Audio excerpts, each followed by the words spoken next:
কতটা খুশি হয়েছো দেখে?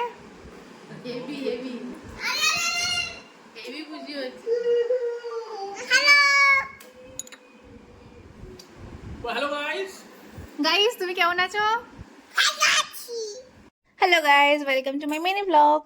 তো তোমরা দেখে বুঝতেই পেরেছো যে আজকে আমার মায়ের জন্মদিন, সেই উপলক্ষে আমি স্পেশাল কিছু করছি। স্পেশাল বলতে তো এই ছোট্ট রকমই আয়োজন।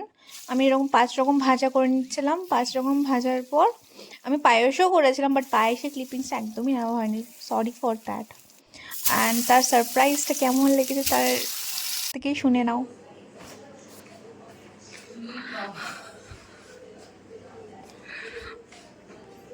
সুন্দর সাজানো হয়েছে, কিছুই করিনি। আর যাদের ছাড়া আমাদের কোনো সেলিব্রেশনই হয় না তারাই এসে গেছে। এই যে আমার দুটো ছোট্ট বোনু, যাদেরকে ছাড়া আমরা ভাবতেই পারি না কোনো সেলিব্রেশনের কথা। তো মায়ের জন্য এই আয়োজনগুলো করেছিলাম। নিরামিষ ছিল যেহেতু, সেই কারণে এই আয়োজন। আর মা যেহেতু সেলাই করতে খুব ভালোবাসে, তো আমি সেরকমই থিম কেক বানিয়েছিলাম। আশা করি মায়ের খুব পছন্দ হয়েছে, সেটা তোমরা প্রথম দিকেই বুঝতে পেরেছো। তারপরে এই সেলিব্রেশন কাটিং সব হ্যান ত্যান হলো।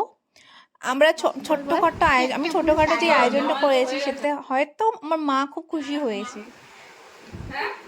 মা কোনোদিনও তো আমার মায়ের এরকম মুখে শুনে নাও কথাগুলো। 5 পদের ভাজা টাজা দিয়ে টাটা।